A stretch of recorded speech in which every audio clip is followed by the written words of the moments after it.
Sore itu, Satrio dipanggil mendadak ke ruang manajer. Di balik pintu kaca, Kayana duduk dengan wajah pucat, tangannya gemetar memegang berkas. Ayahnya berdiri di depan jendela, menatap kota dengan rahang menegang. Tanpa banyak basa-basi, ia berkata, "Kami punya tawaran untukmu, tapi setelah ini hidupmu tidak akan sama lagi." Kayana menunduk, lalu berbisik lirih, "Aku sedang hamil, dan mereka ingin kamu yang menikahiku." Satrio terdiam, jantungnya berdebar, antara marah dan tidak percaya. Ia hanyalah santri miskin, tiba-tiba diminta menanggung aib keluarga kaya. Di detik itu, ia tidak tahu bahwa keputusan yang akan ia ambil malam ini akan menyeretnya ke rahasia besar yang hampir menghancurkan semuanya. Ternyata, sebelum cerita ini dimulai, silakan tulis di kolom komentar kalian menonton dari kota mana. Jangan lupa tekan tombol like dan subscribe channel ini. Untuk yang sudah mendukung dengan like, komen, dan subscribe, semoga Allah mempermudah setiap urusan kalian, meluaskan rezeki, disehatkan badannya, dan mengabulkan segala keinginan dunia maupun akhirat. Amin ya Rabbal Alamin. Sekarang mari kita mulai ceritanya. Sore itu langit di atas gedung tinggi tempat Satrio bekerja tampak berat dan kelabu. Hujan belum turun, tapi angin sudah membawa bau basah yang dingin. Di lantai 6, suasana kantor mulai sepi.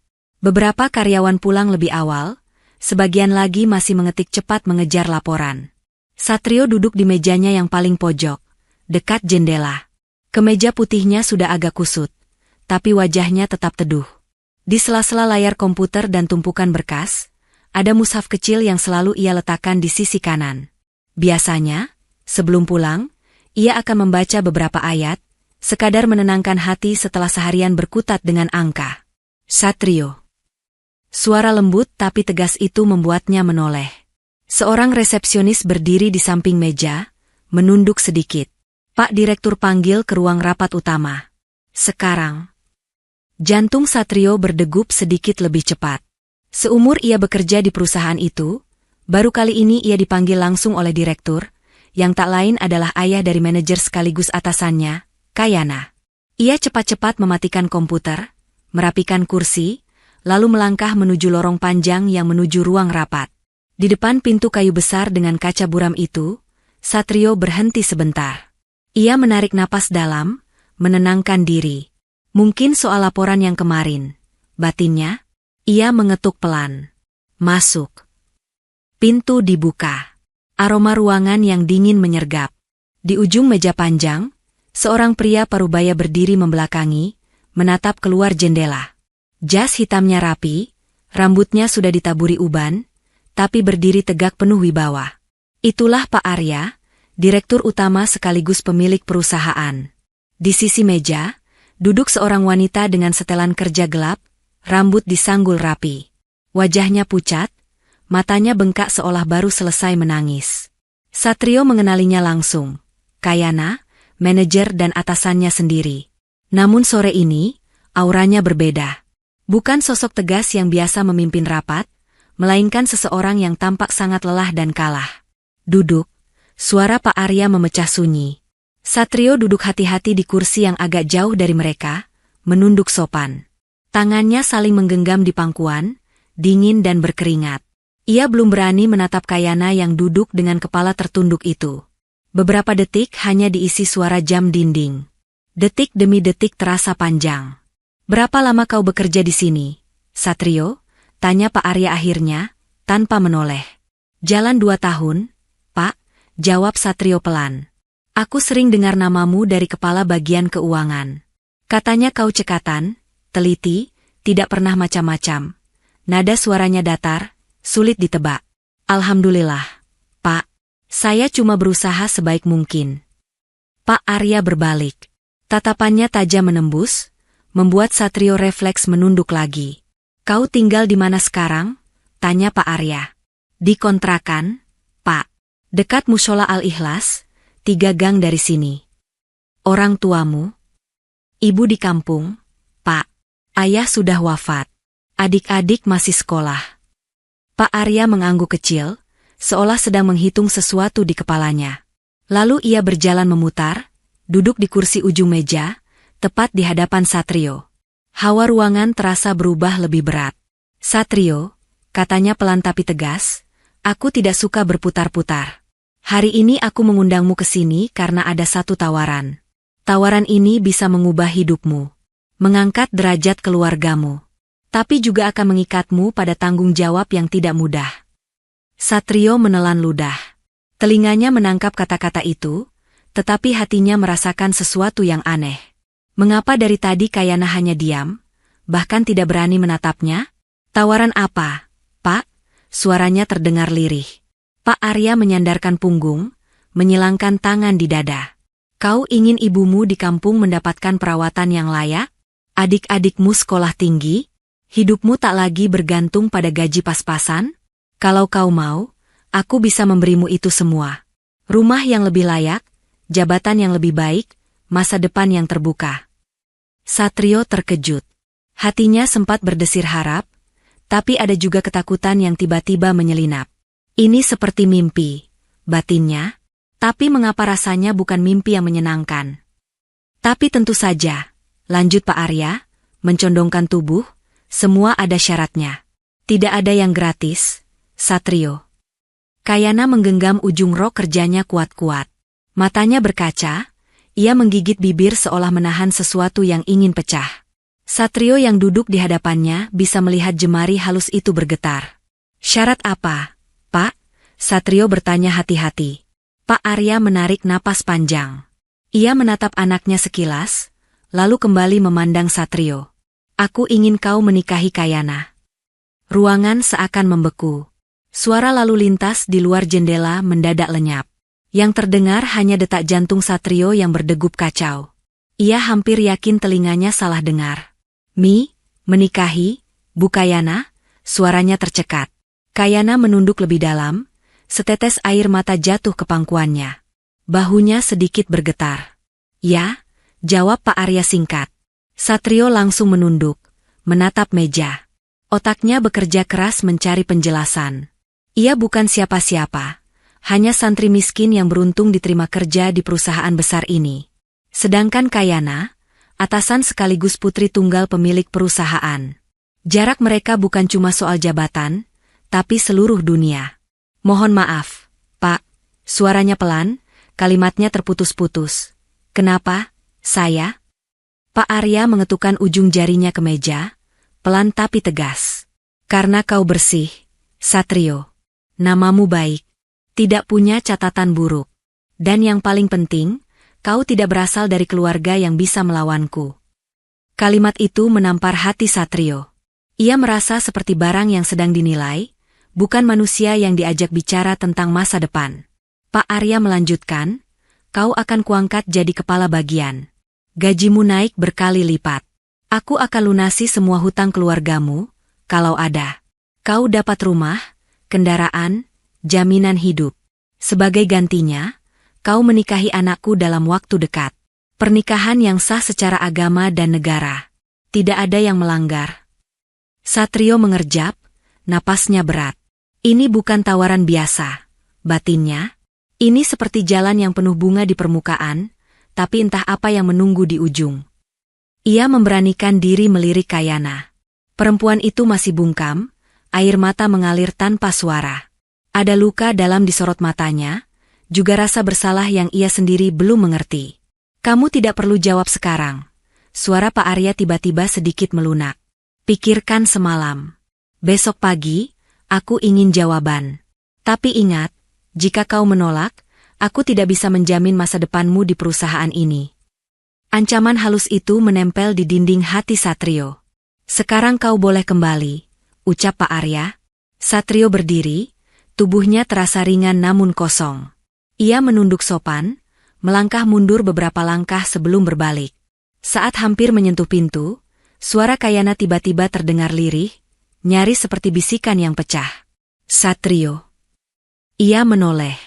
Kayana mengangkat wajahnya yang basah, menatap langsung ke mata Satrio untuk pertama kalinya dengan pandangan yang campur aduk antara takut, bersalah, dan memohon. Maafkan aku, katanya pelan. Sebenarnya, ada satu hal yang belum ayah jelaskan padamu. Satrio menunggu, dadanya kencang. Kayana menelan air mata, bibirnya bergetar. Aku sedang hamil. Kata-kata itu jatuh di ruangan yang dingin, menggetarkan hati Satrio lebih dari gemuruh petir manapun. Malam itu, Satrio pulang dengan langkah gontai. Lampu-lampu kota berkelip seperti bintang yang terlalu dekat, tetapi tidak memberi kehangatan. Di dalam bus yang penuh penumpang, ia duduk di dekat jendela, memandangi bayangan dirinya sendiri yang pudar. Aku sedang hamil. Kalimat Kayana terus terngiang, berputar-putar di kepalanya. Bukan hanya kata-katanya, tapi juga wajahnya ketika mengucapkannya. Pucat, letih, penuh rasa bersalah. Satrio memejamkan mata. Ia bukan anak kecil yang tidak mengerti. Hamil berarti ada laki-laki lain di balik semua ini. Lalu mengapa justru dirinya yang diminta menikahi? Sesampai di kontrakan, lorong sempit itu sudah gelap. Hanya cahaya redup dari lampu musola ujung gang yang menuntunnya. Kamar kontrakannya kecil, berisi dipan kayu, rak buku sederhana, dan meja belajar yang nyaris lapuk. Di dinding tergantung foto ibunya yang tersenyum, diambil beberapa tahun lalu sebelum sakitnya semakin parah. Satrio meletakkan tas, lalu duduk di lantai. Ia memandang foto itu lama. "Bu, kalau ibu di sini, ibu akan suruh aku apa?" bisiknya. Telepon genggamnya bergetar. Sebuah pesan singkat masuk dari nomor kantor. "Besok jam 9, datang ke ruang kerja saya. Kita perlu bicara." Kayana. Satrio menggenggam ponsel itu, merasakan dadanya makin sesak. Ia bangkit, mengambil air wudhu, lalu membentangkan sajadah tipis. Malam itu ia berdiri lebih lama dari biasanya, membaca ayat demi ayat dengan suara lirih. Dalam sujudnya, ia menumpahkan segala bingung. "Ya Allah, Engkau tahu aku tidak mengejar harta. Aku hanya ingin bisa membantu ibu dan adik-adik. Tapi mengapa pintu yang terbuka justru pintu yang membuat hatiku takut begini? Kalau ini baik menurut MU, lapangkanlah. Kalau buruk, jauhkan aku meski aku sangat menginginkannya." Air matanya menetes ke sajadah. Ia tidak tahu jawaban mana yang akan menunggu di ujung doa itu. Pagi hari, kantor kembali ramai. Langkah orang berlalu lalang, suara mesin fotokopi, dering telepon, semua terdengar biasa. Hanya hati Satrio yang tidak biasa. Ia datang lebih awal, tetapi bukannya langsung bekerja, ia justru berdiri di depan musala kantor lebih lama, membaca doa sebelum memulai pekerjaan. Jam dinding mendekati angka 9. Satrio menarik napas dalam, lalu berjalan menuju lantai tempat ruangan Kayana berada. Lorong itu berdinding kaca, di mana setiap langkah seperti bisa dilihat semua orang. Di ujung lorong, sebuah ruangan dengan pintu kaca bening menampilkan sosok Kayana yang sedang duduk di balik meja, menunduk menatap sesuatu. Satrio mengetuk pelan. "Masuk." Suara Kayana terdengar lemah. Ia melangkah masuk. Ruangan itu terasa berbeda dari biasanya. Biasanya rapi dan tegas. Hari ini ada kertas-kertas berserakan di meja, beberapa map terbuka, dan di sudut meja ada gelas berisi teh yang sudah dingin. Aromanya tidak lagi segar. Kayana mengangkat wajahnya. Mata itu sembab, tapi ada sedikit keberanian yang dipaksakan. "Duduklah, Satrio," katanya. Satrio duduk, menjaga pandangan tetap sopan. Beberapa detik berlalu tanpa kata. Kayana meremas jemari sendiri, seolah mencari kekuatan. "Kau pasti terkejut dengan semua ini," ucapnya akhirnya. "Jujur, Bu?" "Iya," jawab Satrio. "Saya tidak menyangka sama sekali." Kayana menunduk, suaranya nyaris berbisik. "Aku tahu. Dan aku minta maaf karena namamu ikut terseret dalam masalah yang sebenarnya tidak ada hubungannya denganmu." Satrio diam, menunggu. "Aku akan cerita semuanya, setidaknya agar kau tahu kenapa ayah sampai memutuskan sesuatu sejauh itu," kata Kayana, menatap jendela, seolah lebih mudah berbicara pada bayangan kota daripada pada manusia di depannya. Ia mulai bercerita tentang bagaimana ia bertemu seorang pria di sebuah seminar bisnis beberapa bulan lalu. Pria yang tampak matang, pintar bicara, mengerti banyak hal tentang dunia perusahaan, dan yang paling penting, bisa membuatnya merasa dilihat sebagai wanita, bukan hanya sebagai pewaris perusahaan. "Awalnya aku menganggapnya sebagai mentor," kata Kayana. "Dia memuji kinerjaku, mendukung ide-ideku, membuatku merasa dihargai. Aku yang selama ini hanya dituntut sempurna oleh ayah, merasa akhirnya ada seseorang yang mengerti lelahku. Satrio mendengarkan dalam diam, mencoba menahan penilaian. Ia tahu, hati manusia rapuh, dan setan pandai menyelinap dari celah-celah terkecil. Sampai satu malam, setelah rapat di luar kota, aku pulang dalam keadaan lelah. Kami makan malam, berbicara tentang banyak hal. Ia bercerita bahwa rumah tangganya dingin, bahwa ia ingin memulai hidup baru. Kataku, aku tidak mau terlibat dengan laki-laki beristri. Tapi, ia pandai sekali menyusun kata. Ia bilang akan segera bercerai, hanya menunggu waktu. Kayana menghela napas panjang, menahan sesak di dada. Aku bodoh, Satrio. Sangat bodoh. Suaranya mulai pecah. Aku percaya. Aku percaya pada janji-janji yang bahkan tidak layak aku percaya. Sampai akhirnya aku sadar, aku hamil, dan dia menghilang. Satrio menunduk, dadanya ikut sesak. Bukan karena jijik atau marah padanya, tetapi karena ia bisa merasakan betapa kosongnya hati seseorang yang merasa dikhianati sedemikian rupa. Ketika ayah tahu, beliau marah besar. Lanjut Kayana. Bagi ayah, nama baik keluarga lebih penting daripada perasaanku. Satu-satunya solusi menurutnya adalah menikahkanku secepat mungkin dengan laki-laki yang bisa dipercaya. Dia butuh sosok yang bersih, tidak punya kekuatan untuk melawan, dan mudah diatur. Namamu muncul di daftar itu. Di daftar, dada Satrio berdesir. Jadi ia hanya salah satu pilihan? Ya, Kayana mengangguk pelan. Tapi, ketika ayah menyebut namamu, entah kenapa aku tidak sanggup menolak. Aku pernah melihatmu membantu Office B merapikan gudang tanpa diminta. Pernah lihat kau berhenti kerja sejenak hanya untuk mengimami salat zuhur ketika tidak ada yang berani maju. Aku pikir, kalaupun aku harus menikah dengan seseorang karena terpaksa, lebih baik dengan orang yang setidaknya punya hati yang dekat dengan Allah. Air mata kembali menetes di pipinya. Tapi itu tidak adil untukmu, Satrio. Tidak adil sama sekali. Ruangan itu kembali sunyi.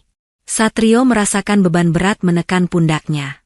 Ia kini mengerti seluruh gambaran. Ia diminta menjadi penyelamat kehormatan, padahal ia sendiri tidak pernah terlibat.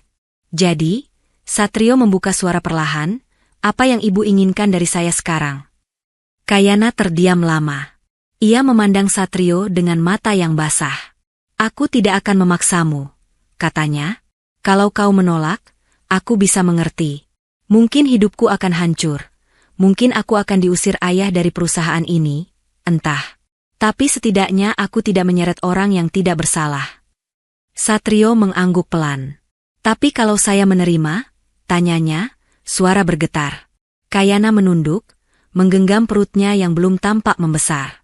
Kalau kau menerima, kau akan jadi suamiku. Secara hukum dan agama. Orang-orang akan mengira bayi ini anakmu. Kau akan menanggung pandangan sinis, bisik-bisik, mungkin juga fitnah. Tapi di sisi lain, ayah akan memudahkan hidupmu. Aku akan berusaha menjadi istri yang tidak menyulitkanmu. Satrio memejamkan mata sejenak. Di benaknya terbayang wajah ibunya, adik-adiknya, kontrakan sempit, biaya rumah sakit yang belum terbayar, dan juga masa depan yang tiba-tiba seperti ditarik ke arah yang tidak pernah ia bayangkan. Aku tidak bisa menjanjikan apa-apa selain satu hal, kata Kayana lirih. Kalau kau menerima, aku akan berusaha sekuat mungkin tidak menambah lukamu.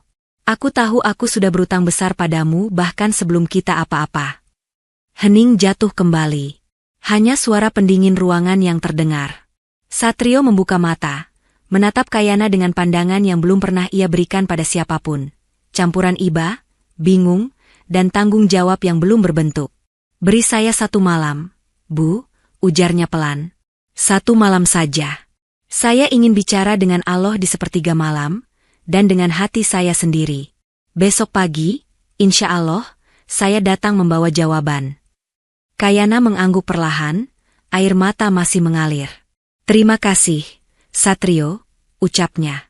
Apapun keputusanmu nanti, aku doakan Allah selalu menyertai langkahmu. Satrio berdiri, menunduk sopan, lalu melangkah keluar.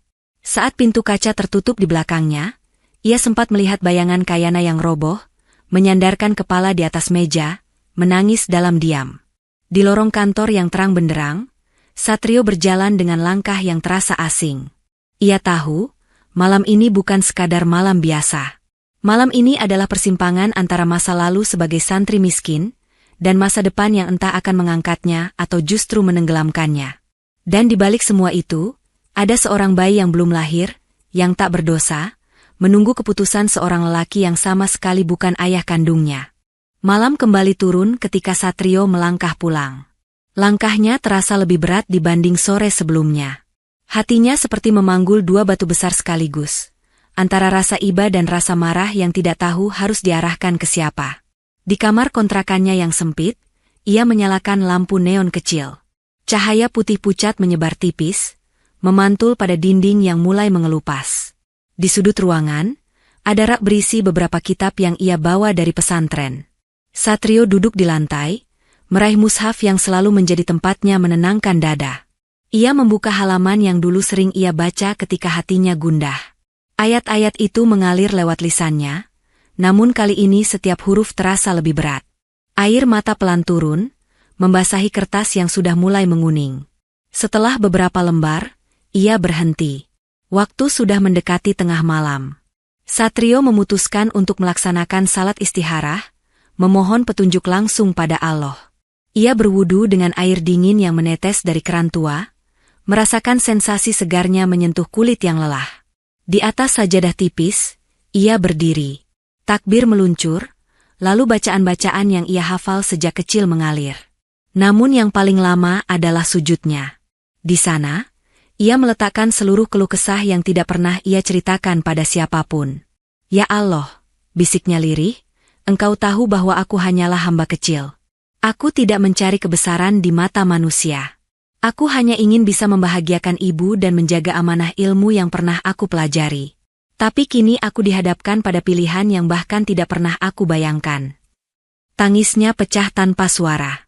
Kalau pernikahan ini baik bagiku, bagi agamaku, keluargaku, dan masa depanku, maka lapangkanlah jalanku.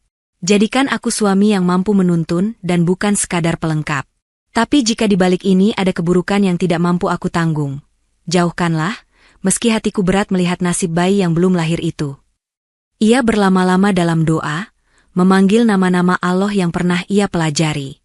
Beberapa kali suaranya hilang, berganti isak yang tertahan. Di akhir, ia merasa tubuhnya lemas, tetapi ada sedikit ruang kosong di dada yang mulai terisi dengan rasa pasrah. Menjelang dini hari, Satrio terlelap di atas sajadah. Mimpinya tidak jelas, hanya bayangan wajah ibunya yang tersenyum, lalu Kayana yang memeluk perutnya sambil menunduk pasrah. Di antara mereka, ada seorang bayi yang belum tampak, tetapi seolah memanggilnya tanpa suara. Saat azan subuh berkumandang dari musola ujung gang, Satrio terbangun. Mata masih berat, tetapi ada ketenangan yang tipis menggelayut di hatinya. Ia kembali berwudu, salat subuh dengan lebih mantap. Sesudahnya, ia duduk bersandar di dinding, memandangi langit yang perlahan memudar dari gelap ke abu-abu. Keputusan itu belum terucap penuh, tapi ia merasakan satu hal. Ia tidak bisa berpura-pura bahwa masalah ini tidak menyentuhnya. Ia telah mendengar kisah Kayana, merasakan getirnya, melihat air matanya. Dan di balik semua itu, ada seorang anak yang lahir tanpa memilih orang tuanya. Mungkin Allah sedang memintaku memikul sesuatu yang lebih besar dari diriku, gumamnya pelan. Saat matahari mulai naik, Satrio bersiap berangkat kerja. Ia mengenakan kemeja paling rapi yang ia miliki, menyisir rambut dengan air agar tampak lebih tertata, lalu memasukkan mushaf kecil ke dalam tas. Di depan pintu kontrakan, ia berhenti sejenak. Mengangkat kedua tangan, berdoa singkat. Ya Allah, hari ini aku akan memberi jawaban. Bimbinglah lidah dan hatiku. Jika ini jalan yang Engkau pilihkan, kuatkanlah. Kalau bukan, tolong tunjukkan caranya untuk mundur tanpa melukai lebih banyak hati. Ia melangkah keluar. Udara pagi kota menusuk pori-pori, namun di dalam dada Satrio, perlahan tumbuh keberanian yang belum pernah ia rasakan sebelumnya. Keesokan harinya, suasana kantor seperti biasa saja. Mesin fotokopi berderit, telepon berdering, karyawan lalu lalang dengan berkas di tangan. Tidak ada yang tahu bahwa di hati satu orang, badai besar sedang berputar. Satrio datang ke ruangan Pak Arya tepat waktu. Di dalam, sudah ada Kayana yang duduk lebih tenang dibanding hari sebelumnya. Wajahnya tetap pucat, tetapi sorot matanya menyimpan satu harapan yang ragu. "Jadi?" tanya Pak Arya ketika Satrio duduk. Satrio menarik napas dalam, lalu menatap mereka berdua. "Insya Allah, saya siap menikahi Bu Kayana," ucapnya pelan namun jelas. Kayana menutup mulutnya, menahan isak yang hampir pecah. Pak Arya mengangguk, ada kelegaan yang tidak berusaha ia sembunyikan. "Kau tidak akan menyesal," katanya. "Aku akan pegang semua janjiku." Satrio hanya mengangguk. Dalam hati, ia berusaha meneguhkan niat. "Aku menikah bukan karena janjimu, Pak," batinnya. "Aku menikah karena ingin menyelamatkan sesuatu yang lebih dari sekadar nama baik." Tanggal pernikahan ditetapkan sangat dekat, hanya beberapa hari. Alasannya, agar kabar kehamilan Kayana bisa tertutup rapat di balik status istri yang sah. Persiapan dilakukan kilat. Tidak ada gaun pengantin yang mewah, tidak ada undangan ribuan, hanya beberapa pesan singkat kepada keluarga inti. Di hari akad, langit berawan tipis. Pernikahan diadakan di musola kecil di kompleks rumah mewah keluarga Kayana. Karpet hijau digelar, beberapa kursi disusun rapi untuk keluarga. Satrio datang dengan baju koko putih dan peci hitam. Tangannya bergetar ketika menyalami penghulu yang sudah menunggu. Ibunya tidak bisa hadir, terlalu lemah untuk melakukan perjalanan jauh. Hanya ada telepon pagi itu, suara serak yang penuh doa. "Kalau itu jalan yang menurutmu benar dan tidak melanggar syariat, jalani, Nak. Ibu hanya bisa mendoakan dari sini," begitu pesannya. Kayana masuk ke mushola dengan gamis sederhana warna lembut. Riasannya tipis, hampir tidak menutupi sembab di mata. Ia duduk di ruang terpisah, hanya ditemani ibunya yang sejak tadi memegangi tangannya. Ijab kabul berlangsung singkat. Tangan Satrio menjabat tangan wali, suara penghulu melafalkan kalimat-kalimat yang sering ia dengar di majelis-majelis pernikahan, namun kini terasa menohok karena dialamatkan pada dirinya sendiri. "Saya terima nikahnya Kayana binti Arya dengan mas kawin seperangkat alat salat dan cincin emas dibayar tunai." Suara Satrio bergetar, namun jelas. Beberapa saksi mengangguk, menyatakan sah.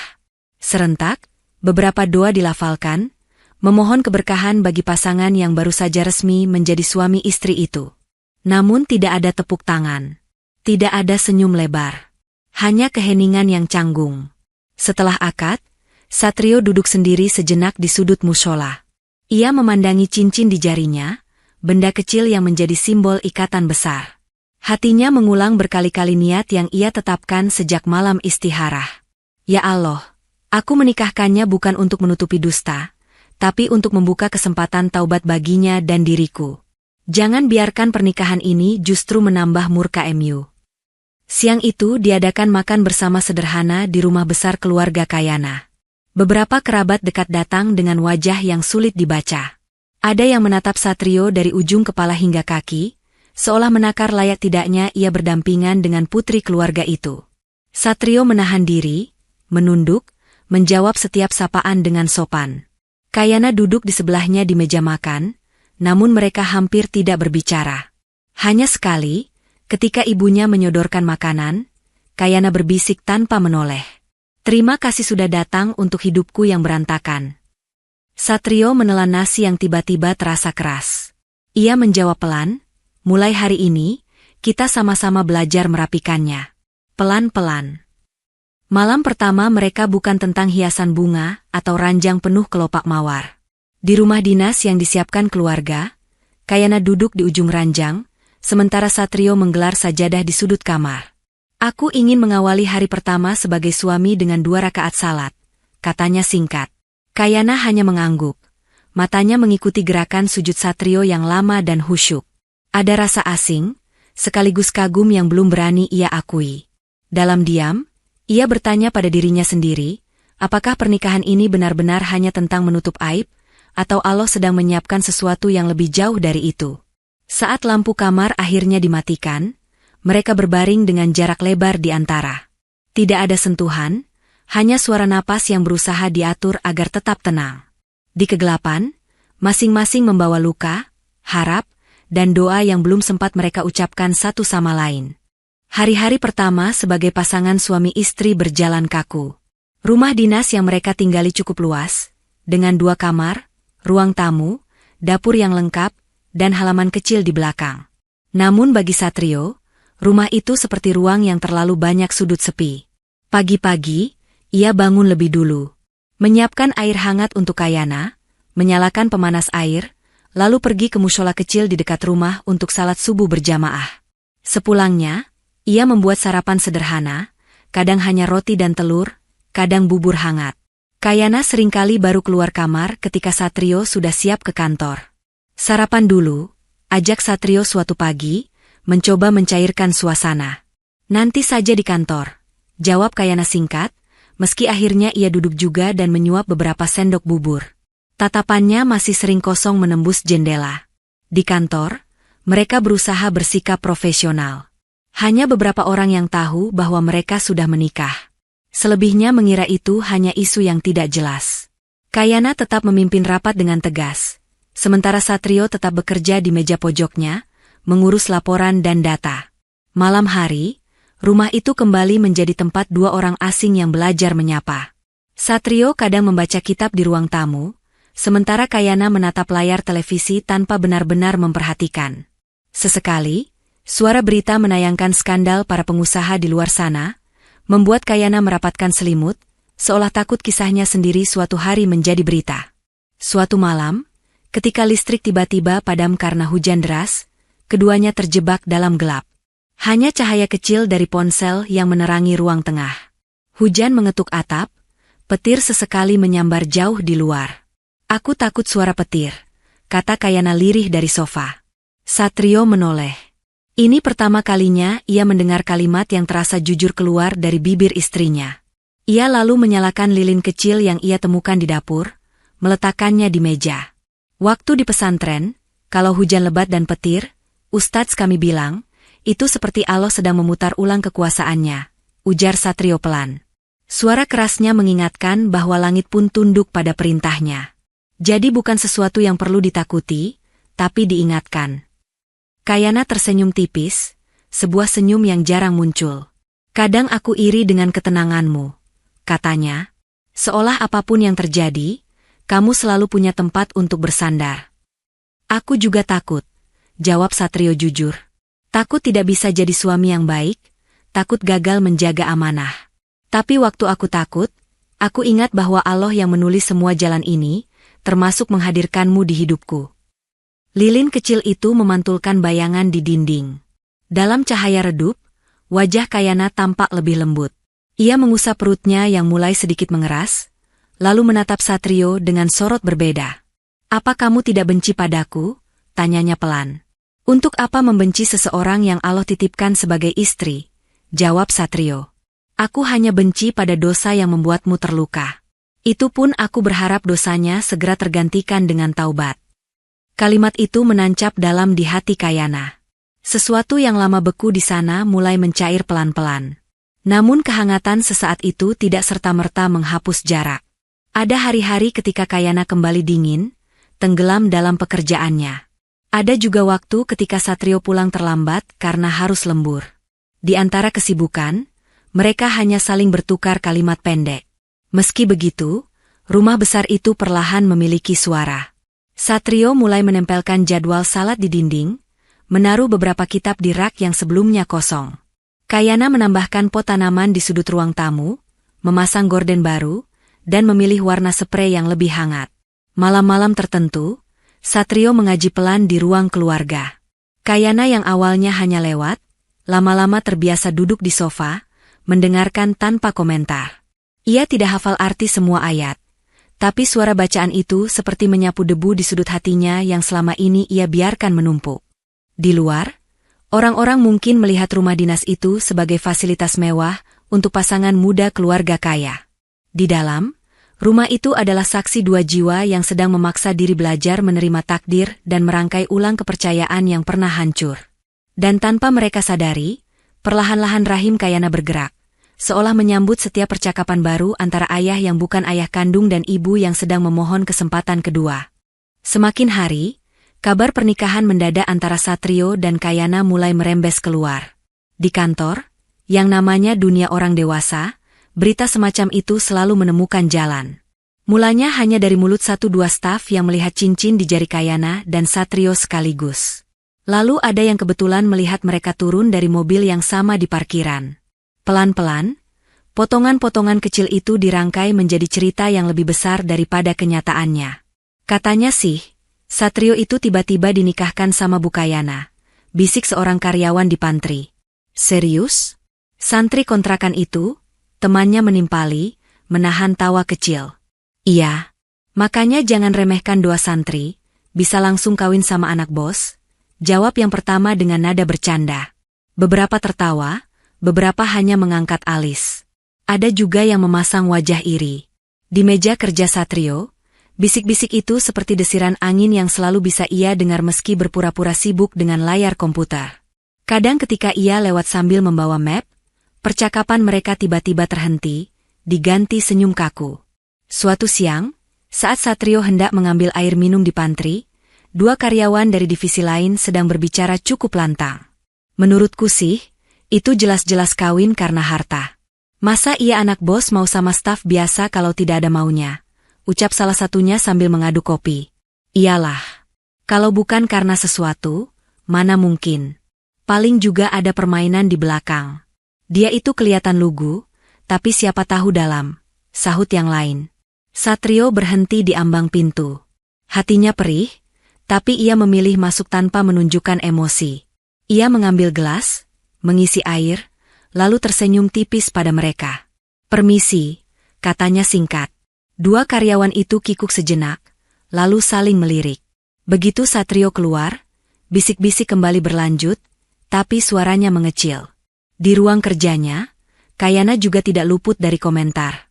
Beberapa staf perempuan menatapnya dengan campuran kagum dan sinis.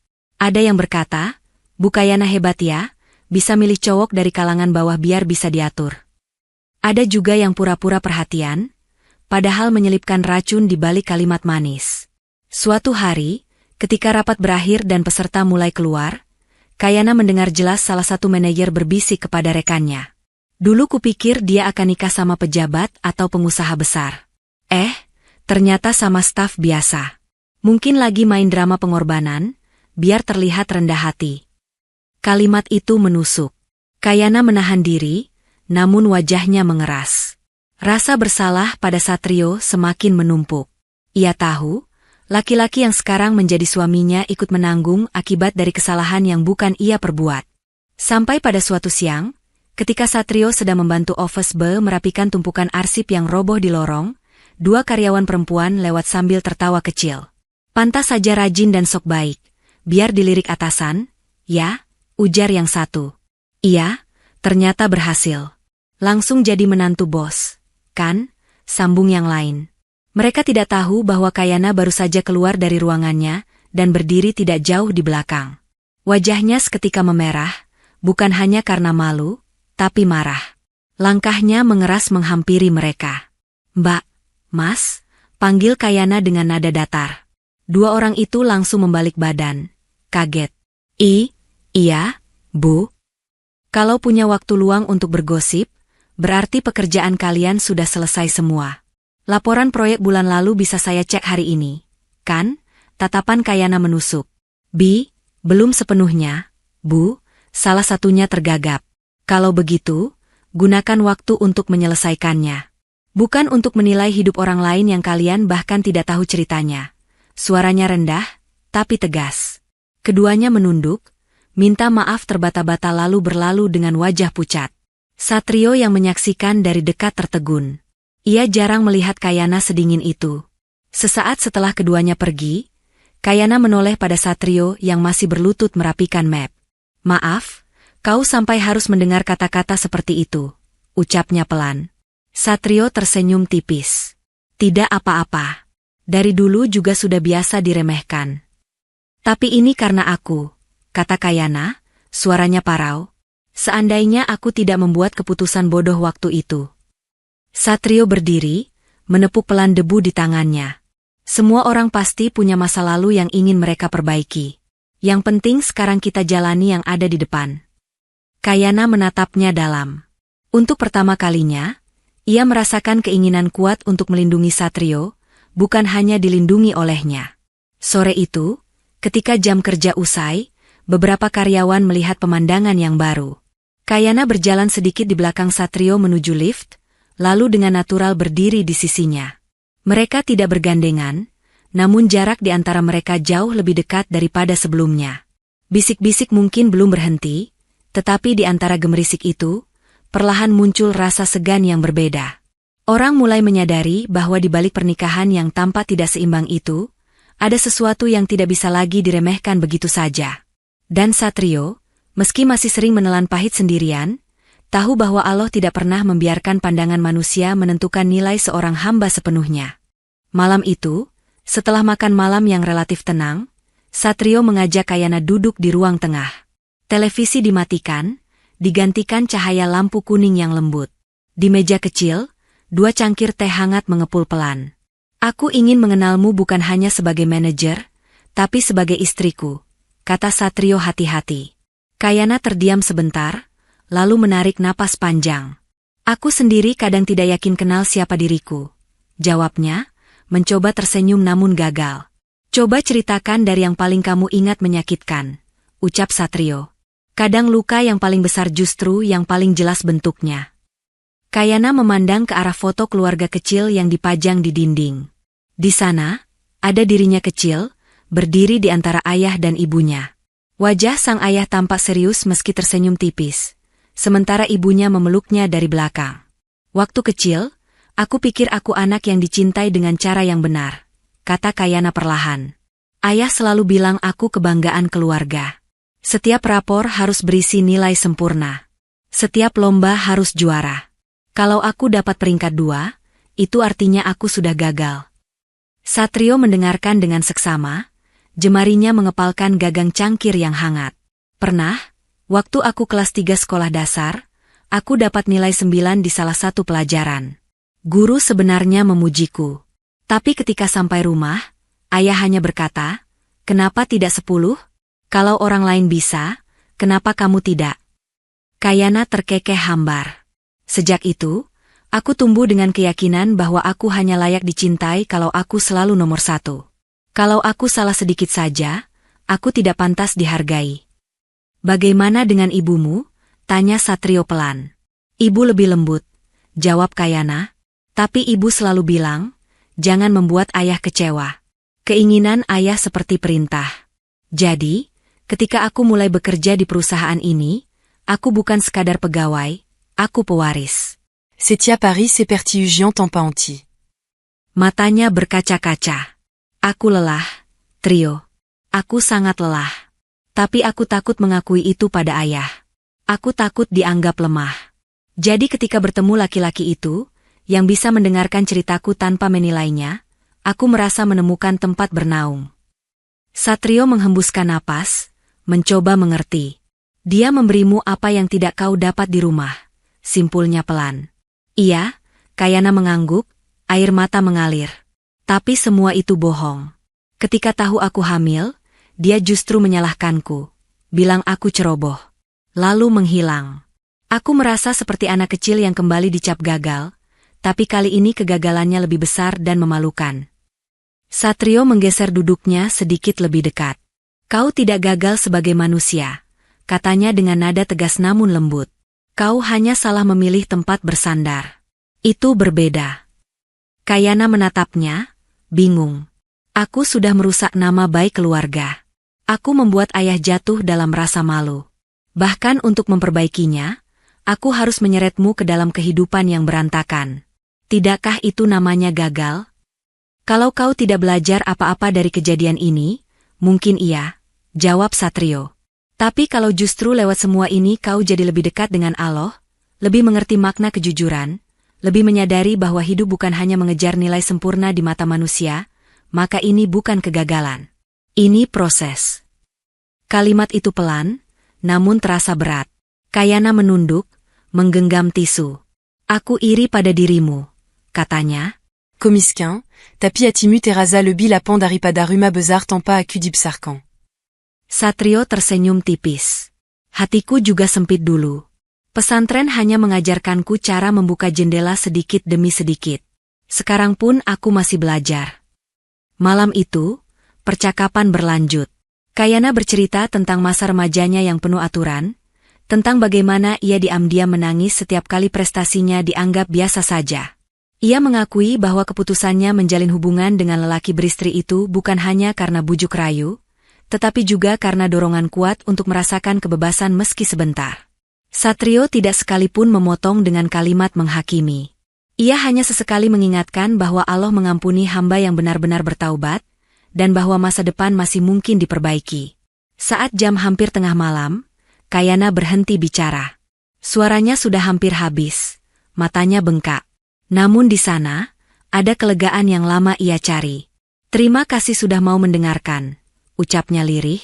"Itu bagian dari menjadi suami," jawab Satrio. Kayana menatapnya, kali ini tanpa dinding setebal sebelumnya. "Kalau suatu hari aku tergelincir lagi dalam rasa takut, tolong ingatkan aku bahwa aku bukan hanya nilai di rapor ayah, ya?" Satrio mengangguk. "Aku akan mengingatkanmu bahwa kau adalah hamba Allah sebelum menjadi anak siapapun." Teh di meja sudah dingin. Lilin aroma yang tadi dinyalakan sudah hampir habis. Di ruangan itu, dua orang dengan masa lalu berbeda duduk bersebelahan, mencoba menyusun ulang puing-puing diri. Di luar, angin malam mengusap jendela dengan lembut. Di dalam, luka lama seorang putri tunggal mulai dijahit pelan-pelan oleh kesabaran seorang santri miskin yang tak pernah membayangkan diri menjadi suami bagi dunia seberat itu. Pagi itu, Satrio baru saja selesai memeriksa laporan ketika ponselnya bergetar. Nomor yang muncul di layar membuat dadanya langsung mengencang. Nomor tetangga kampung. Jarang sekali mereka menelpon kecuali untuk sesuatu yang penting. "Assalamualaikum, Mas Satrio," suara di seberang terdengar cemas. "Waalaikumsalam, Pak," jawab Satrio, berdiri dan berjalan menjauh dari meja kerja. "Ada apa ya?" "Ini soal ibumu. Semalam beliau pingsan, kami bawa ke puskesmas lalu dirujuk ke rumah sakit kabupaten. Katanya harus segera dioperasi, tapi biayanya lumayan besar. Kami takut menelpon, tapi ibu terus menyebut namamu." Dunia Satrio seakan berhenti sejenak. Tangannya yang memegang ponsel bergetar. "Bagaimana kondisi ibu sekarang, Pak?" Suaranya serak. "Masih ditangani dokter. Tapi rumah sakit minta kepastian soal biaya. Kalau bisa, Mas Satrio segera pulang." Setelah menutup telepon, Satrio duduk lemas di kursi tunggu dekat lift. Kepalanya menunduk. Pikirannya berputar cepat. Gaji yang ia terima belum cukup banyak tersisa, tabungan tipis, dan ia baru saja memulai hidup baru sebagai suami. Saat itulah Kayana lewat, membawa beberapa berkas. Ia melihat wajah suaminya yang pucat, lalu menghentikan langkah. "Ada apa, Trio?" tanyanya hati-hati. Satrio mengangkat wajah, berusaha tersenyum tapi gagal. "Ibu di kampung harus dioperasi. Biaya cukup besar. Aku perlu pulang secepatnya." Kayana duduk di sampingnya.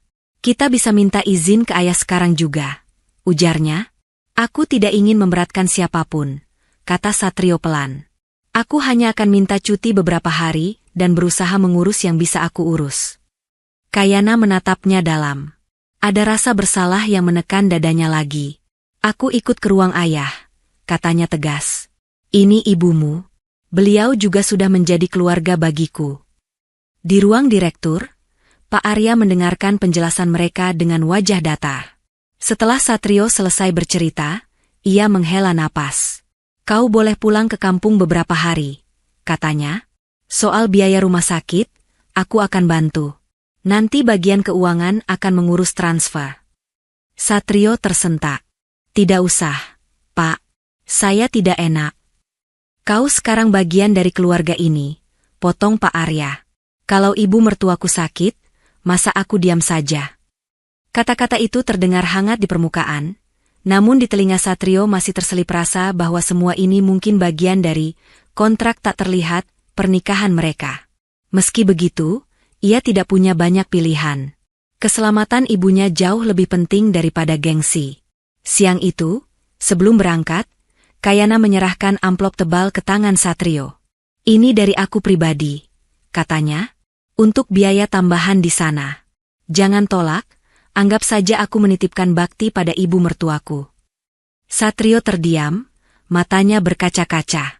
Aku tidak punya apa-apa untuk membalas, tuturnya lirih. Kau sudah memberikan nama baikmu untuk menutupi kesalahanku, jawab Kayana. Itu lebih mahal dari uang. Perjalanan ke kampung ditempuh dengan bus malam.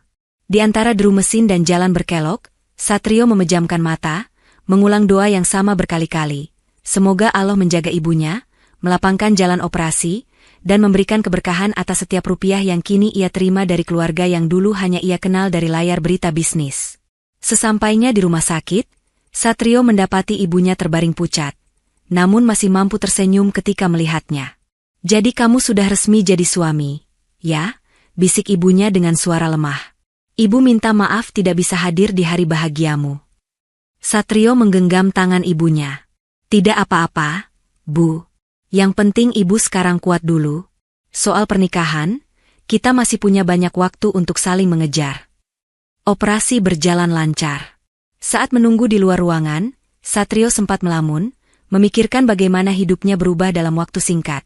Dari santri perantau yang memperjuangkan makan dan kontrakan, kini menjadi suami seorang manajer, menantu pemilik perusahaan, dan masih harus menanggung beban keluarga di kampung. Di sela kecamuk itu, sebuah pesan masuk dari Kayana. Bagaimana kondisi ibu? Aku ikut mendoakan dari sini. Kalau butuh apapun, kabari. Jangan sungkan. Satrio membaca pesan itu berulang-ulang. Ada rasa hangat merambat di dadanya. Pernikahan yang dulu terasa seperti kurungan, perlahan menunjukkan celah-celah cahaya yang tidak ia duga. Beberapa minggu setelah operasi ibunya, kehidupan Satrio dan Kayana mulai menemukan ritme baru. Kayana lebih sering tersenyum, walau lelah. Satrio semakin pandai menyeimbangkan waktu antara kantor, ibadah, dan peran sebagai suami. Suatu malam, ketika Kayana sudah tidur, Satrio duduk di ruang tamu mengecek laporan di laptop. Tiba-tiba ponsel Kayana yang tergeletak di meja bergetar. Sebuah pesan masuk, nama pengirim tidak tersimpan, hanya deretan angka. Tanpa berniat mengintip, mata Satrio tak sengaja melihat sekilas isi notifikasi yang muncul di layar. Kau pikir dengan menikah semuanya selesai? Satrio mengerutkan dahi. Rasa tidak enak muncul. Ia ragu mengutak-atik ponsel istrinya, namun pesan itu kembali berdering, kali ini lebih panjang. Ia memanggil pelan, Kayana, ada pesan masuk. Kayana yang setengah terbangun meraih ponselnya. Begitu membaca isi pesan, wajahnya seketika pucat. Tangannya gemetar, dan nafasnya tersengal. Ada apa? Tanya Satrio cemas. Kayana tidak langsung menjawab. Ia membaca deretan pesan yang masuk satu demi satu. Kamu pikir aku akan diam ketika kamu berpura-pura hidup tenang dengan suami barumu? Aku masih punya foto-foto kita. Juga beberapa dokumen penting yang mungkin menarik perhatian media. Kalau kau tidak ingin nama keluargamu hancur, siapkan uang dalam jumlah besar. Kali ini aku tidak mau dibohongi. Satrio melihat ekspresi istrinya yang panik, lalu duduk lebih dekat. Itu dia? Tanyanya pelan. Kayana mengangguk, bibirnya bergetar. Dia tahu aku sudah menikah, suaranya nyaris berbisik. Dan kini dia mengancam, bukan hanya dengan foto-foto, tapi juga data-data perusahaan yang dulu sempat ia akses melalui aku. Data perusahaan? Dahi Satrio mengerut. Dia dulu punya akses ke beberapa file rahasia. Jelas Kayana pelan. Ada laporan keuangan, ada catatan transaksi yang tidak semuanya bersih. Dia memotretnya diam-diam. Aku baru tahu setelah hubungan kami memburuk. Sekarang dia memakainya untuk menekan. Satrio menarik napas dalam. Masalah ini ternyata jauh lebih rumit dari sekadar aib kehamilan. Kau sudah cerita ke ayah? Tanya Satrio. Belum, jawab Kayana. Aku takut. Kalau ayah tahu bahwa bukan hanya kehormatanku yang ternodai, tapi juga rahasia bisnisnya terancam, dia bisa melakukan apa saja. Dan mungkin, aku akan sepenuhnya dianggap sumber bencana. Pesan baru kembali masuk. Kali ini lebih bernada mengancam. Aku beri waktu 3 hari. Kalau tidak, aku akan kirimkan satu persatu bukti itu pada media dan kompetitor bisnismu. Kita lihat berapa lama kerajaan keluargamu berdiri. Kayana menutup wajah dengan kedua tangan, bahunya bergetar. Satrio meraih ponsel itu, membacanya dengan hati-hati. Di kepalanya, banyak pertanyaan berputar. Namun satu hal yang jelas, lari bukan pilihan. Kita tidak bisa diam saja, kata Satrio. Tapi kita juga tidak boleh gegabah membayar, karena orang seperti itu tidak akan berhenti. Lalu kita harus bagaimana? Kayana menatapnya dengan mata memohon. Aku tidak mau merusak perusahaan, tapi aku juga tidak mau melihatmu dan bayi ini terseret dalam skandal. Satrio menatap perut Kayana yang mulai tampak membesar. Di sanalah, nyawa kecil yang menjadi alasan utama ia menerima pernikahan ini. Izinkan aku memikirkannya dulu, ujarnya. Besok kita bicarakan dengan hati lebih tenang. Mungkin pada saatnya, ayahmu harus tahu. Kebenaran memang menyakitkan, tapi menutupinya terus hanya akan membuat luka makin besar. Kayana menghela napas, mengangguk pelan. Malam itu mereka tidur dengan gelisah. Satrio terjaga lebih lama, tatapannya kosong ke langit-langit kamar. Dalam hati ia tahu, menerima tawaran pernikahan berarti masuk ke dalam lingkaran masalah yang tidak sederhana. Namun ia tidak pernah menyangka ancaman masa lalu akan mengaitkan kehormatan keluarga, keselamatan perusahaan, dan masa depan bayi yang belum lahir, dalam satu simpul yang nyaris mustahil diurai. Beberapa hari setelah pesan ancaman itu, suasana di rumah besar keluarga Arya terasa lebih tegang.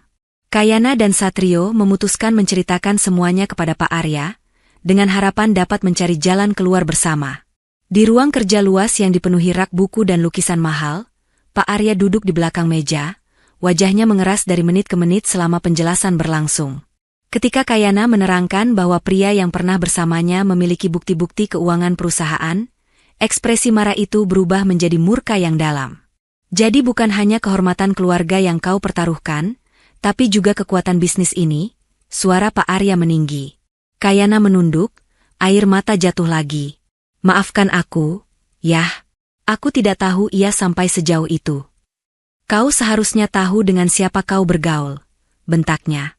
Kau pewaris perusahaan, bukan remaja yang belajar jatuh cinta. Satrio ingin menenangkan, tetapi ia tahu ini saatnya ayah dan anak meluapkan emosi yang selama ini tertahan. Ia menunggu sampai Pak Arya menarik napas panjang, tampak berusaha mengendalikan diri. Orang itu menuntut uang, kan? Tanya Pak Arya akhirnya. Iya, jawab Kayana lirih. Jumlahnya tidak sedikit. Pak Arya memikirkan sesuatu, lalu menatap Satrio tajam. Aku ada rencana, tapi aku butuh seseorang yang bisa dipercaya untuk menjalankannya. Apa itu, Pak? Satrio bertanya hati-hati. Pak Arya membuka sebuah map tebal, mengeluarkan beberapa lembar kertas. Sebagian dari dokumen yang dia pegang itu sebenarnya tidak sepenuhnya bersih. Ada transaksi yang dulu kulakukan dengan beberapa pihak, memanfaatkan celah hukum. Kalau sampai bocor, bukan hanya citra perusahaan, tapi juga posisiku di beberapa asosiasi bisnis yang bisa jatuh. Ia menatap Satrio, matanya tajam. Aku bisa memutar angka-angka itu. Tapi kubutuhkan seseorang di bagian bawah yang menyatukan kembali data, supaya bila suatu hari ada audit, tidak ada celah yang bisa dikaitkan dengan ancaman itu. Satrio mulai mengerti arah pembicaraan ini. Kau kuberi jabatan kepala bagian keuangan, lanjut Pak Arya. Gajimu naik berkali lipat. Tapi kau harus menandatangani beberapa berkas yang menyatakan bahwa semua penyesuaian data ini adalah bentuk koreksi administrasi. Secara hukum, kalaupun ada masalah, kaulah yang pertama kali akan dicari. Kata-kata itu seperti pisau tajam.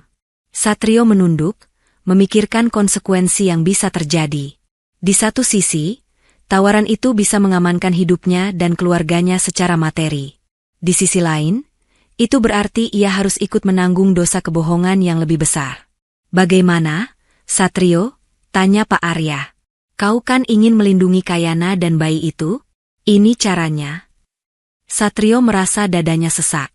Ia teringat malam-malam di pesantren, nasihat gurunya untuk tidak bermain-main dengan kejujuran.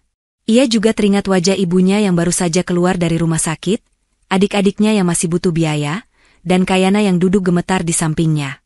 Pak, suara Satrio pelan namun mantap, saya siap melakukan apa saja untuk melindungi istri dan anak saya. Tapi, Saya tidak bisa menandatangani kebohongan. Saya tidak berani datang kepada Allah dengan membawa laporan palsu dan memohon perlindungan. Ruangan mendadak hening. Pak Arya memandangnya tidak percaya. Kau menolak? Suaranya menajam. Saya tidak menolak membantu. Jelas Satrio, menatapnya penuh hormat. Saya hanya tidak sanggup membantu dengan cara yang melawan apa yang saya yakini. Kalau perusahaan perlu dibersihkan, mari bersihkan dengan cara yang benar. Kalau ada yang harus bertanggung jawab, biar kami hadapi bersama. Tapi saya tidak bisa memalsukan data. Kayana memandang suaminya dengan mata melebar. Ia tidak menyangka Satrio akan seberani itu menolak ayahnya, padahal posisinya bisa sewaktu-waktu diguncang. Pak Arya mengepalkan tangan. Kau sadar sedang berbicara pada siapa? Tanyanya dingin. Saya sadar, Pak, jawab Satrio. Saya juga sadar sedang berbicara di hadapan Allah yang mempertemukan kita.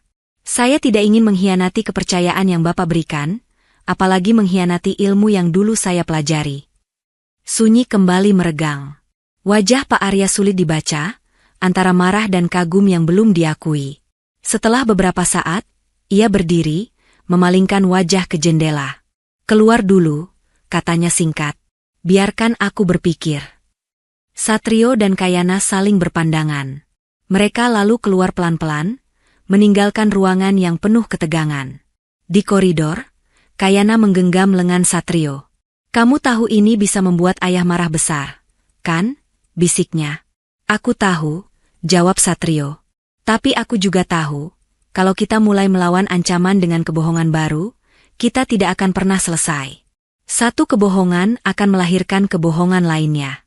Suatu hari, anak kita akan tumbuh, dan aku tidak mau ia tahu bahwa ayahnya ikut menulis data palsu. Kayana terdiam, matanya basah. Untuk pertama kalinya, ia merasa benar-benar bangga pada lelaki yang dulu hanya ia anggap tameng. Penolakan Satrio tidak serta-merta berakhir mulus. Beberapa hari setelah percakapan itu, hubungan mereka di rumah mulai terasa tegang. Bukan karena Satrio berubah, tetapi karena kecemasan Kayana semakin memuncak. Suatu malam, setelah menerima kabar bahwa pria yang mengancam itu kembali mengirim pesan bernada semakin keras, Kayana meledak. Di ruang tamu, ia berdiri sambil memegang ponsel, wajah merah dan mata penuh air. Kamu terlalu idealis, Trio, serunya. Ini bukan lagi soal benar dan salah di atas kertas. Ini soal keselamatan nama keluarga, keamanan karyawan, masa depan perusahaan. Kalau perusahaan jatuh, ribuan orang kehilangan pekerjaan. Apakah itu tidak kamu pikirkan? Satrio yang duduk di sofa menatap dengan mata lelah. Justru karena aku memikirkan semua itu, aku tidak bisa memulai langkah perbaikan dengan kebohongan baru, ujarnya tenang. Tapi kamu bisa setidaknya sedikit saja melonggarkan prinsipmu, kata Kayana, suaranya bergetar. Ini bukan pesantren, Trio. Ini dunia bisnis. Allah tetap sama, baik di pesantren maupun di kantor, balas Satrio. Aku tidak berkata kita harus membiarkan perusahaan hancur. Aku hanya yakin, jalan keluar yang benar pasti ada, meski mungkin lebih sulit. Lebih sulit? Kayana tertawa hambar. Kamu mudah bicara, tapi yang akan pertama kali diserang adalah aku. Orang tidak akan peduli siapa yang memalsukan apa, mereka hanya tahu pewaris keluarga ini yang pernah berhubungan dengan dia. Dan kamu akan dilihat sebagai suami yang tidak mampu melindungi istrinya. Kata-kata itu menancap tajam di hati Satrio. Ia memandang Kayana lama-lama. Jadi menurutmu, melindungimu berarti menghalalkan segala cara? Tanyanya lirih. Kayana terdiam. Dalam paniknya, ia tidak sadar kalimatnya baru saja melukai orang yang selama ini berusaha berdiri di sisinya. Ia ingin menarik kembali kata-katanya, tapi gengsi dan ketakutan membuat lidahnya kaku. Satrio berdiri, menghela napas panjang. Mungkin aku belum pantas disebut pelindung, katanya. Tapi aku juga tidak mau disebut pengkhianat nurani. Kalau aku ikut menandatangani kebohongan, aku tidak hanya mengkhianatimu, tapi juga mengkhianati diriku sendiri. Malam itu mereka berdebat lebih lama dari biasanya. Suara mereka tidak sampai berteriak. Namun setiap kalimat mengandung emosi yang padat. Di akhir, Kayana memilih masuk ke kamar dan mengunci pintu. Satrio tidak memaksa. Ia menggelar sajadah di ruang tamu, mencoba menenangkan hati yang terluka. Di kamar, Kayana duduk di lantai, bersandar pada ranjang, memeluk lutut sambil menangis. Tangannya sesekali mengusap perut, seolah meminta maaf pada bayi yang sedang tumbuh di sana. "Maaf," bisiknya, "ibu tidak tahu cara jadi kuat. Ibu hanya tahu cara panik." Malam itu, Satrio tidur di sofa. Ia memandangi plafon yang diam, sementara pikirannya berkelana pada berbagai skenario. "Apakah aku terlalu keras?" batinnya bertanya. "Atau justru belum cukup tegas?" Namun di tengah kebimbangan, satu hal yang ia yakini tetap sama. Ia tidak ingin membangun masa depan keluarganya di atas fondasi yang retak oleh dusta. Beberapa hari setelah pertengkaran itu, Satrio memutuskan tidak hanya dia menunggu ancaman berikutnya. Jika ancaman berasal dari dokumen keuangan yang dimiliki pria itu, maka Satrio harus memahami betul apa yang sebenarnya terjadi di masa lalu. Ia mendatangi ruang arsip perusahaan, tempat rak-rak tinggi penuh map menyusun sejarah panjang bisnis keluarga Arya. Ruangan itu jarang didatangi, hanya beberapa petugas yang tahu letak berkas tertentu. Satrio meminta izin mengaksesnya dengan alasan sedang mengaudit data lama, yang sebenarnya tidak sepenuhnya bohong. Di bawah lampu neon yang redup, ia membuka map demi map, membaca laporan keuangan beberapa tahun lalu. Matanya teliti menelusuri angka-angka, mencocokkan dengan informasi yang ia dapat dari Kayana. Di antara tumpukan dokumen, ia menemukan lembaran-lembaran yang menunjukkan transaksi tidak wajar dengan beberapa perusahaan fiktif. Nominalnya besar, mengalir melalui rekening-rekening yang sulit ditelusuri. Di sudut beberapa lembar, ada paraf orang-orang yang selama ini dikenal sebagai tangan kanan Pak Arya. "Jadi bukan hanya satu orang," gumam Satrio, "ini jaringan." Sambil mencatat poin-poin penting di buku kecil, ia menyadari bahwa pria yang menyandera Kayana bukan sekadar mantan kekasih, melainkan bagian dari lingkaran yang memanfaatkan kelemahan perusahaan. Ia mungkin pegawai salah satu partner yang dulu terlibat dalam transaksi abu-abu itu. Satrio menghela napas. Kalau ini sampai dibuka tanpa persiapan, perusahaan bisa diguncang besar-besaran, pikirnya. Tapi kalau ditutup rapat, ancaman tidak akan pernah berhenti. Ia kemudian mengingat seorang pengacara yang pernah datang ke pesantren, memberi pelatihan tentang hukum bisnis syariah. Nama dan nomornya masih ia simpan di catatan lama. Pria itu dikenal tegas namun adil, sering membantu kasus-kasus korupsi dari sudut pandang yang berbeda. Malam itu, setelah jam kerja usai dan kantor sunyi, Satrio menyalin beberapa dokumen penting dengan kamera ponselnya. Ia tidak membawa berkas fisik keluar, takut ketahuan. Cukup foto sebagai bahan diskusi. Setiap selesai memotret, ia menghapus jejak di ponsel dengan memindahkannya ke penyimpanan trankripsi yang ia pelajari cara membuatnya dari teman lama. Beberapa hari kemudian, diam-diam ia mengatur pertemuan dengan pengacara itu di sebuah kafe kecil jauh dari kantor. Dengan hati-hati, ia menceritakan garis besar masalah, tanpa menyebut nama langsung. Pengacara itu mendengarkan dengan alis berkerut. "Ini rumit," komentarnya. "Kalau benar ada transaksi seperti ini, sebenarnya ada peluang untuk membersihkan perusahaan dengan cara yang lebih terhormat. Tapi harus ada niat jujur dari pemiliknya." "Bagaimana kalau niat itu baru setengah?" tanya Satrio. "Antara ingin bersih tapi takut kehilangan semuanya." Pengacara itu tersenyum tipis. "Itulah ujian. Tapi percayalah, membersihkan sesuatu dengan cara yang benar kadang memang membuat kita kehilangan banyak hal di awal. Namun kalau berhasil, yang tersisa justru lebih kuat." Satrio mengangguk, meski masih banyak yang ia pikirkan.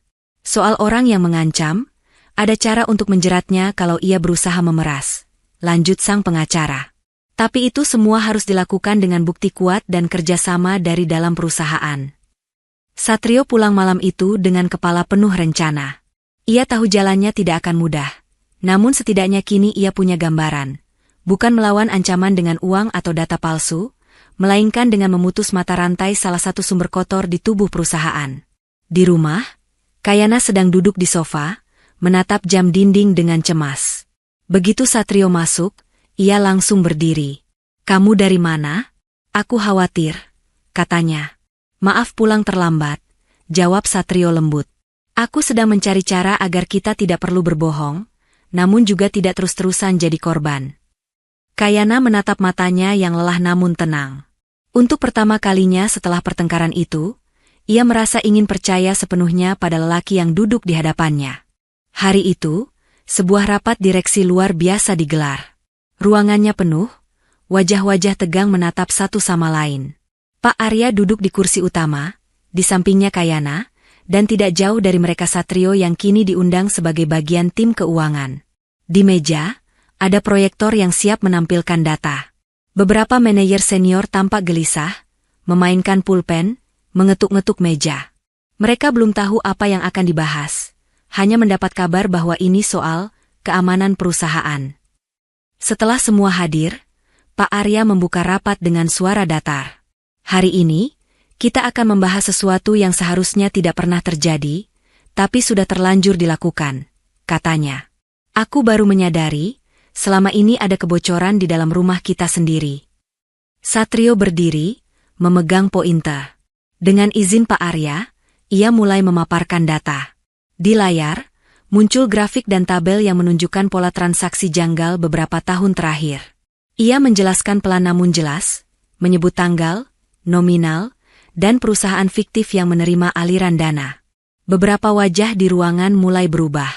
Ada yang pucat, ada yang memerah. Satrio tetap tenang, meski jantungnya berdegup kencang. Berdasarkan dokumen ini, ujarnya, terlihat bahwa ada koordinasi antara pihak internal dan eksternal untuk memindahkan dana ke rekening yang tidak seharusnya. Sebagian dokumen ini, menurut informasi yang kami dapat, kini berada di tangan seseorang yang menggunakannya untuk memeras keluarga pemilik perusahaan. Suasana mendadak riuh. Beberapa orang berbisik, sebagian saling menatap curiga. Pak Arya mengangkat tangan, menenangkan. Tenang dulu, kita belum menyebut nama. Satrio melanjutkan presentasi. Ia menunjukkan bukti adanya persetujuan dari beberapa manajer yang selama ini dipercaya. Termasuk seorang direktur keuangan lama yang kini menjabat sebagai konsultan. Di sudut dokumen, paraf mereka tampak jelas. Ketika layar menampilkan nama-nama itu, ruangan meledak dengan protes. Ini fitnah. Seru salah satu manajer, berdiri terburu-buru. Kau cuma staf baru, berani-beraninya menuduh kami seperti ini. Satrio menatapnya tenang. Saya tidak menuduh, Pak. Saya hanya menunjukkan data yang saya temukan di arsip resmi perusahaan. Kalau Bapak merasa ini salah, kita bisa bandingkan dengan arsip pribadi Bapak. Manajer itu terdiam beberapa detik, kemudian melirik ke kanan-kiri, seolah mencari pembelaan. Namun tidak ada yang bersuara. Pak Arya menatapnya tajam. Selama ini aku percaya penuh padamu, katanya. Kalau kau punya penjelasan, sekarang waktunya bicara. Manajer itu tergagap, memberi alasan bahwa semua dilakukan atas instruksi tidak langsung, demi kebaikan perusahaan. Namun semakin ia bicara, semakin jelas bahwa ada yang ia sembunyikan. Di tengah kekacauan itu, pintu ruang rapat terbuka. Seorang pria masuk tanpa diundang, wajahnya penuh percaya diri. Kayana menegang melihatnya. Itulah pria yang pernah mengisi hatinya, lalu meninggalkannya. Wah, rapat penting rupanya, katanya sinis. Sayang, aku tidak diundang. Security berusaha menghentikan, namun Pak Arya mengangkat tangan, mempersilakan masuk. Biarkan, ucapnya. Ini kesempatan bagus. Pria itu duduk santai di kursi kosong, mengeluarkan ponsel. Aku pikir kalian butuh bukti nyata, katanya. Ini sebagian kecil dari dokumen yang kusimpan. Kalau kalian tidak mau main cara baik-baik, ya kita main cara lain. Satrio berbalik menghadapi pria itu. Cara baik-baik maksudmu adalah memeras keluarga ini dengan uang? Tanyanya. Pria itu melirik Satrio dari ujung kepala sampai kaki. Jadi ini santri yang kau jadikan suami darurat, ya? Katanya pada Kayana dengan tawa mengejek. Menarik selera juga sekarang. Kayana menggenggam ujung rok, menahan diri. Satrio menahan amarah yang menusuk dadanya. Ia melangkah mendekat, namun tetap menjaga jarak. Kau menyimpan dokumen-dokumen yang sebenarnya bukan milikmu, kata Satrio tenang. Itu sudah masuk kategori pelanggaran hukum. Apalagi kalau kau memakainya untuk memeras. Pria itu tertawa meremehkan. Kau pikir kau mengerti hukum lebih dariku? Satrio mengangkat sebuah amplop dari meja. Kami juga sudah berkonsultasi dengan pengacara, katanya. Semua percakapan ancamanmu sudah direkam. Semua bukti transfer yang kau minta sudah diarsipkan. Kalau kau terus melanjutkan ini, bukan hanya perusahaan yang akan diperiksa, tapi juga dirimu dan jaringanmu. Suasana memanas. Pria itu mulai kehilangan senyum. Ia tidak menyangka keluarga Arya, terutama Satrio, akan melawan dengan cara seperti ini. Pak Arya berdiri, suaranya lantang. Aku mengakui, dulu aku salah. Aku biarkan transaksi abu-abu terjadi karena tergiur keuntungan. Tapi hari ini, aku memilih berhenti. Kalau perusahaan ini harus dibersihkan, biarlah. Kalau aku harus diperiksa, aku siap. Tapi aku tidak akan membiarkan orang luar seperti kau menekan keluargaku lagi. Perkataan itu membuat seluruh ruangan terhenyak. Untuk pertama kalinya, Pak Arya mengakui dosanya di depan jajaran direksi. Satrio, lanjutnya, terima kasih sudah menunjukkan data yang selama ini aku tutupi. Mulai hari ini, kita bentuk tim untuk membereskan semua. Yang merasa terlibat, lebih baik jujur sebelum hukum yang memaksa. Beberapa manajer tertunduk. Ada yang mulai mengakui keterlibatan, ada yang masih berkeras. Namun jelas, tembok besar kebohongan itu mulai retak. Pria yang mengancam Kayana menggertakkan gigi. Kalian pikir aku tidak punya jalan lain? Ancamnya. Lihat saja nanti. Security segera mengamankan, sementara pengacara yang sebelumnya dihubungi sudah menunggu di luar dengan laporan yang siap dilanjutkan sesuai jalur resmi. Kayana duduk gemetar, menyaksikan semua ini. Di tengah hiruk-pikuk, ia menoleh pada Satrio yang masih berdiri tegak, meski peluh membasahi pelipis. Dalam hati, ia berbisik, kalau bukan karena keberanianmu menolak kebohongan kemarin, mungkin hari ini kita hanya menambah catatan dosa baru. Setelah rapat penuh ketegangan itu, hari-hari berikutnya diisi audit panjang dan pertemuan dengan pihak hukum. Media sempat mencium adanya keganjilan, tetapi perusahaan bergerak cepat, memilih membuka sebagian kebenaran dengan bahasa yang lebih halus. Pak Arya mulai berani menyusun langkah perbaikan, meski posisinya di beberapa asosiasi bisnis sedikit goyah. Di tengah kesibukan yang menyita emosi, Kayana mulai merasakan keluhan di tubuhnya. Awalnya hanya pegal di punggung dan kaki yang membengkak. Ia menganggap itu wajar karena kehamilan memasuki bulan ke-7.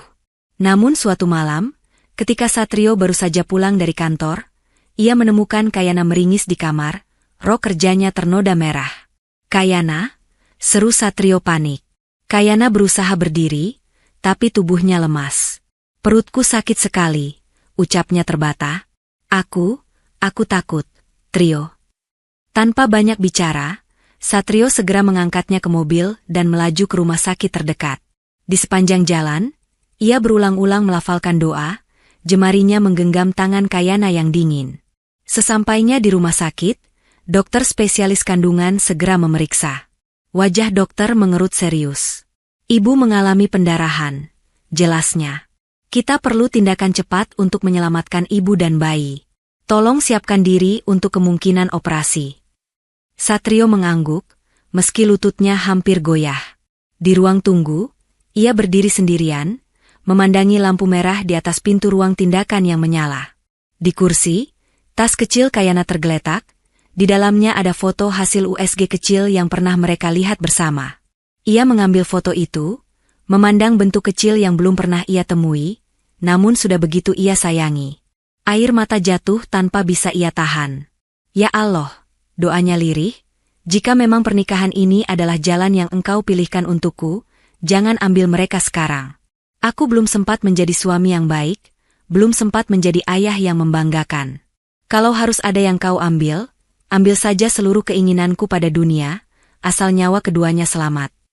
Di luar ruang tindakan, Pak Arya datang tergesa, nafasnya terengah. Wajah kerasnya tampak berbeda malam itu, pias dan cemas. Bagaimana keadaan Kayana? Tanyanya. Sedang ditangani, Pak, jawab Satrio. Dokter bilang mungkin perlu operasi.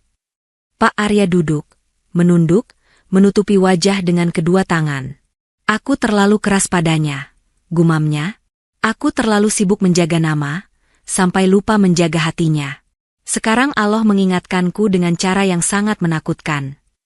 Satrio menatap mertua yang biasanya tegas itu. Setelah beberapa saat, ia berkata pelan, Allah masih memberi kita kesempatan, Pak.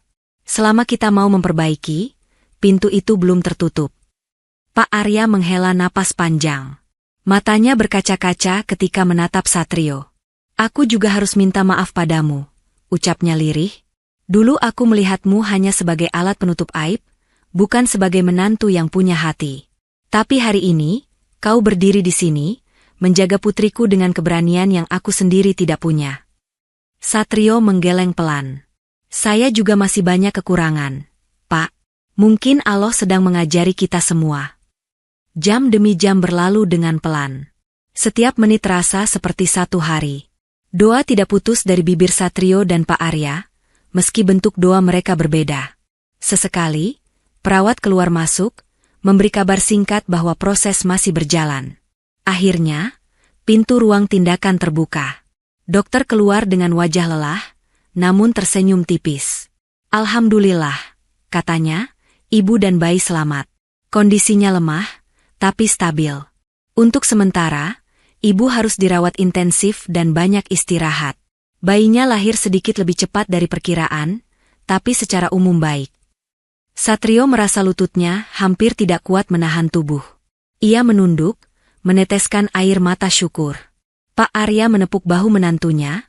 Kali ini bukan sekadar formalitas, melainkan dari hati. Terima kasih sudah menjaganya, ucapnya. Semua karena kehendak Allah, Pak, jawab Satrio. Beberapa saat kemudian, mereka diizinkan masuk bergantian ke ruang rawat. Kayana terbaring lemah, wajahnya pucat namun tenang. Di inkubator kecil di sudut ruangan, seorang bayi mungil terbaring, selimutnya menutupi tubuh mungil yang bergerak pelan. Ketika Satrio mendekat dan menatap bayi itu, hatinya seolah diremas lembut. Ia tahu, secara darah, anak itu bukan keturunannya. Namun saat menatap wajah kecil itu, ia tidak menemukan jarak apapun. Assalamualaikum, nak, bisiknya, tangannya menyentuh kaca inkubator. Aku tidak tahu bagaimana Allah menulis takdirmu, tapi kalau kau diizinkan memanggilku ayah, aku akan berusaha menjagamu sebaik yang aku bisa. Di ranjang, Kayana menatap pemandangan itu dengan mata yang basah. Antara nyawa yang hampir melayang dan rasa bersalah yang selama ini menumpuk, kini muncul gelombang haru yang sulit dijelaskan. Trio, panggilnya lemah. Satrio menoleh, mendekat, menggenggam tangannya. Aku di sini, katanya. Maafkan aku, ucap Kayana. Maaf karena selama ini aku masih tenggelam dalam takut dan gengsi. Aku tahu kamu menanggung begitu banyak, sementara aku sering menuduhmu tidak melindungi. Padahal justru kamu yang berdiri di depan saat semua orang mundur. Satrio menggeleng, menenangkan.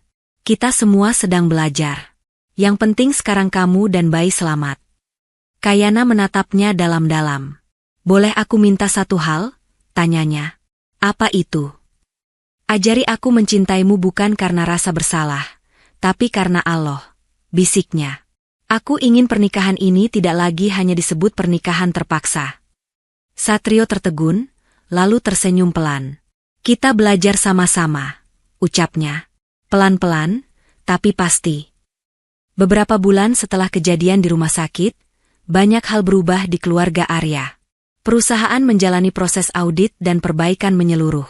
Beberapa manajer senior yang terlibat dalam transaksi kotor mengundurkan diri, sebagian harus berhadapan dengan proses hukum. Nama perusahaan sempat goyah di pasar, namun kejujuran perlahan mengembalikan kepercayaan. Pak Arya tidak lagi segarang dulu. Di usianya yang mulai menua, ia belajar merendah, berdiskusi dengan tim muda tentang arah baru perusahaan. Ia memutuskan memindahkan sebagian saham ke lembaga sosial dan pendidikan, sebagai bentuk penebusan atas langkah lalunya yang pernah melenceng. Di rumah, suasana menjadi lebih hangat. Kayana yang masih menjalani kontrol rutin pasca operasi menata hidup dengan pola baru. Ia mengurangi jam kerja, memindahkan sebagian tanggung jawab kepada tim yang lebih segar idenya. Di sela itu, ia fokus merawat bayi mungil yang kini mereka beri nama Hanan, yang berarti kelembutan. Hanan tumbuh sehat, meski sempat harus diawasi ketat karena lahir sedikit prematur. Setiap kali menatap mata bulat kecil itu, Satrio merasakan sesuatu yang tak bisa ia jelaskan. Seperti ada benang halus yang menghubungkan jiwa mereka, meski tidak ada ikatan darah. Suatu sore, ketika Satrio baru pulang dari kantor, ia menemukan pemandangan yang membuat dadanya hangat. Di ruang tamu, Pak Arya duduk di lantai, menggendong Hanan dengan kikuk, sementara Kayana tertawa kecil mengajarnya cara menidurkan bayi. Kepala Hanan ditopang. "Yah," ujar Kayana. "Pelan-pelan, jangan terlalu digoyang." Pak Arya mengangguk, wajah kerasnya kini tampak sangat lembut. Ketika melihat Satrio datang, ia tersenyum, mempersilakan menantunya duduk. "Sini, Trio," katanya. "Ajari aku lagi." Ternyata lebih sulit menenangkan bayi daripada menenangkan klien. Mereka tertawa bersama. Hanan menggeliat, lalu tertidur di pelukan Satrio yang sudah lebih terbiasa menggendong.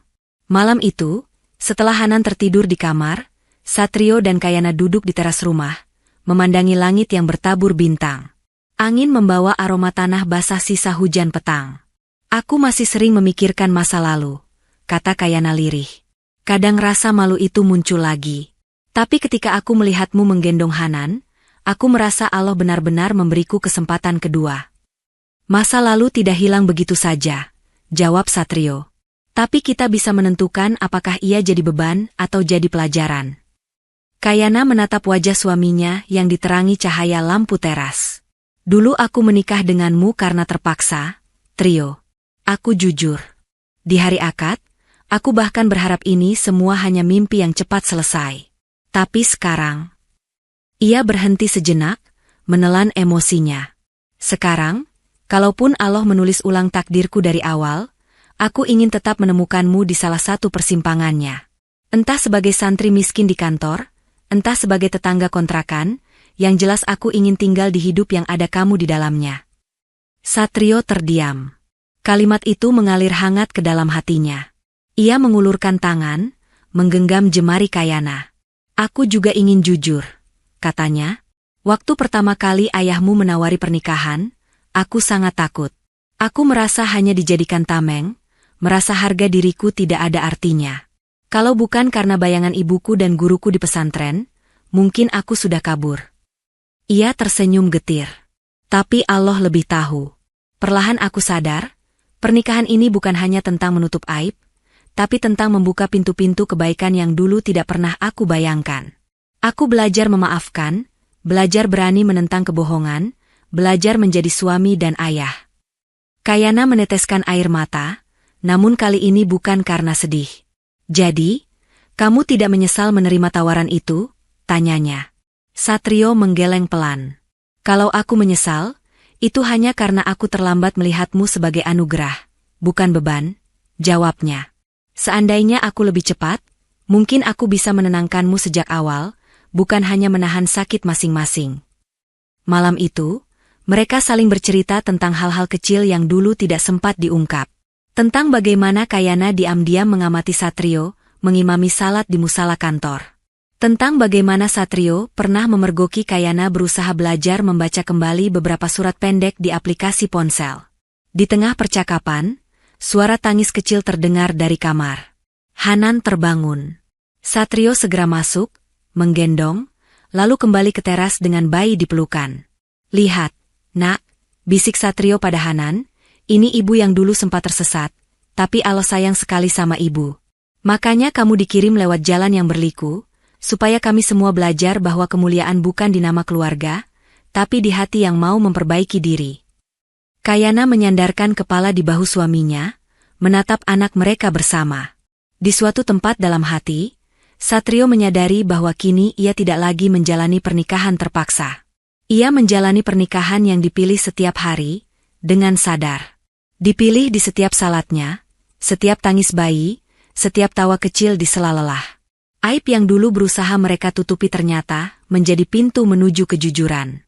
Dan dari kejujuran itu, lahirlah keluarga baru yang mungkin tidak sempurna, tapi berjalan searah, menuju Allah dengan langkah-langkah kecil yang tulus. Dan di langit malam yang luas, seolah takdir tersenyum pelan, menyaksikan bagaimana dua hati yang hancur bisa dirangkai ulang ketika keduanya rela meletakkan gengsi di bawah, dan memegang erat satu hal di atas segalanya, harapan pada kasih sayang Allah yang tidak pernah habis.